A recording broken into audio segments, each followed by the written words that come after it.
রমজান মাস শেষ হয়ে গেল এবং ঈদও চলে আসলো।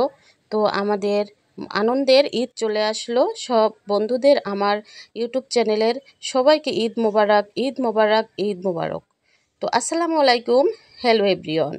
তো আবারও চলে আসলাম নতুন একটি ব্লগ আপনাদের সাথে শেয়ার করার জন্য। আজকের ব্লগে আছে আমার ঈদের দিন আমার পরিবারের প্রিয় মানুষদের জন্য কী রান্নাবান্না করলাম, সেটাই আজকে আমি শেয়ার করব আমার প্রিয় বন্ধুদের সাথে। আশা করি সবারই ভালো লাগবে।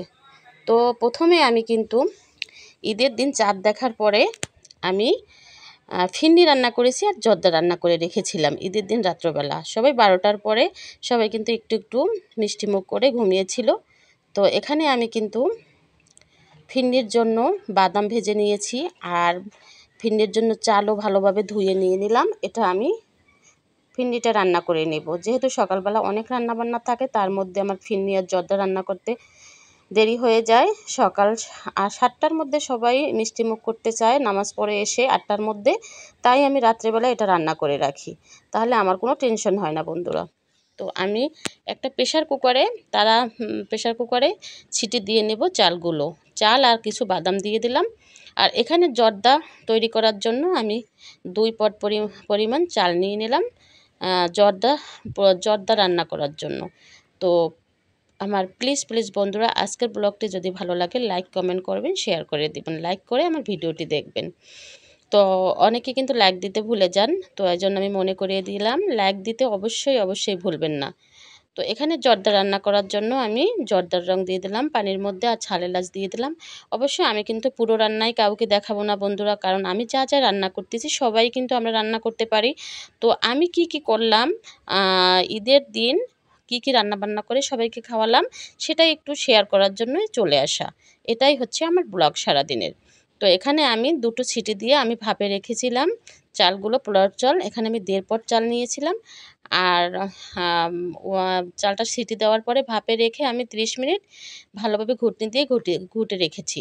আর এখানে আমি 1 প্যাকেট পোলাও ফিরনি রান্না করার জন্য যে গুঁড়ো দুধটা, পাউডার দুধ, সেটা আমি এটা মানে 1 কাপ পরিমাণ 2 কাপ পরিমাণ পানির সাথে দুধটা ভালোভাবে মিক্সড করে আমি এই ঘুটনি দিয়ে যে আমি ফিরনির জন্য রান্না করব, সেটা আমি ভালোভাবে দুধ দিয়ে এটা মাখিয়ে নিলাম। তো এখন আমি এটা রাইস কুকারে রান্না করব। এজন্য আমি রাইস কুকারে পানি দিয়ে সব দুধ দিয়ে আর যেটা চাল দিয়ে সব রেডি করে নিলাম। এখন এখানে ফুটে উঠলেই কিন্তু আমার ফিরনি হয়ে যাবে। আস্তে ধীরে সুস্থে ফিরনিটা আমি ধীরে ধীরে রাইস কুকারে রান্না করে নিব। তো এখানে আমি জর্দা রান্না করে নিব বন্ধুরা। এজন্য বড় একটা পাতিল নিয়ে নিলাম। যেহেতু গ্যাসের চুলায় জর্দাটা রান্না করে নিব, আর অনেক বেশি রান্না, তো এই জন্য বড় পাতিল নিতে হচ্ছে। আর যেহেতু 8টার মধ্যেই সবাই নামাজ পড়ে বাসায় চলে আসে, এসে ফিরনি জর্দা খেতে চায়। আর সকালবেলা উঠতে আমার অবশ্যই একটু দেরি হয়ে যায়, যেহেতু ছেলে রাতে কান্না করে, রাতে সজাগ থাকি। তো এই কারণেই কিন্তু আমার সকাল সকাল সবাইকে খাওয়ানোর জন্যই রাতের বেলা আমি ফিরনি জর্দা রান্না করে রেখেছি। তো প্লিজ বন্ধুরা, সবাই একটু আমাকে সাপোর্ট করবেন, সাবস্ক্রাইব করে আমার পাশে থেকে যাবেন।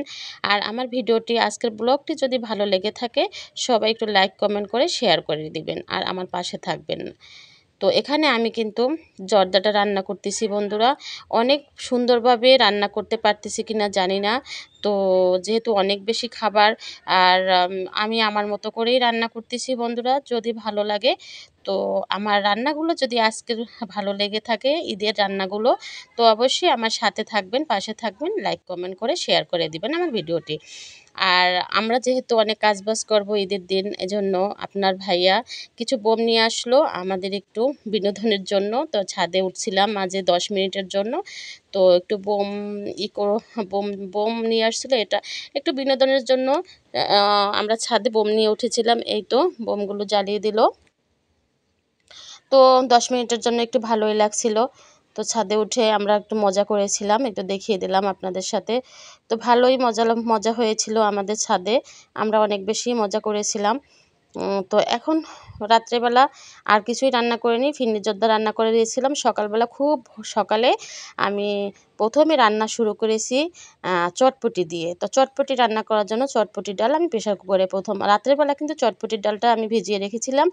তো এটা কিন্তু সম্পূর্ণ রান্নাটা আমি দেখাবো না, যেহেতু আমার ইউটিউব চ্যানেলে চটপটি রান্না আমার আছে, অবশ্যই আপনারা দেখে নেবেন। তো এখানে আমি লবণ আর হলুদ দিয়ে চটপটির ডালটা আমি 2টা সিটি দিয়ে সেদ্ধ করে নেব। তো অবশ্যই বন্ধুরা আমার সাথে থাকবেন এবং আমার পাশে থাকবেন।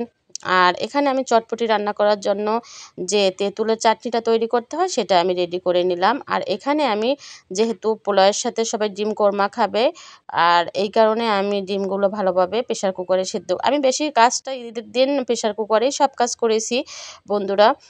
তো তাড়াতাড়ি করার জন্য এই তো দেখেন আমার ডালটা সেদ্ধ হয়ে যাওয়ার পরে আমি এখানে সব মাখিয়ে, তো আমি এখানে সব কিছু মাখিয়ে এখানে আমি পরিবেশনের জন্য উপর থেকে আম, ইয়াটা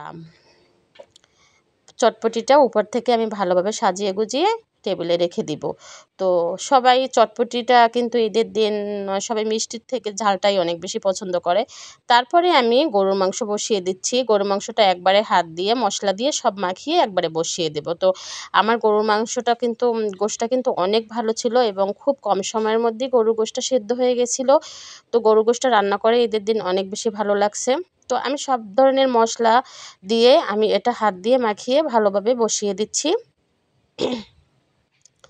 আর প্লিজ বন্ধুরা, আমি আজকে যতটুকুই পেরেছি আমার স্বার্থের মধ্যে আমি রান্না করে সবাইকে, আমার ঘরের পরিবারের প্রিয় মানুষদের খেতে দিয়েছিলাম। সবাই কিন্তু আমার রান্নার অনেক প্রশংসা করেছে এবং সবাই অনেক মজা করে খেয়েছে, তাতেই কিন্তু আমি অনেক বেশি খুশি হয়েছি। আর আমার প্রিয় বন্ধুরা সবাইকে তো আমি ঈদ মোবারক জানিয়েছি।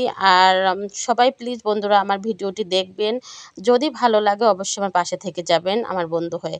আর চিংড়ি মাছগুলো ভালোভাবে কেটে ধুয়ে পরিষ্কার করে এটা তেলে ভেজে নিলাম। তেলে ভেজে আমি ভালোভাবে রান্না করে নিলাম।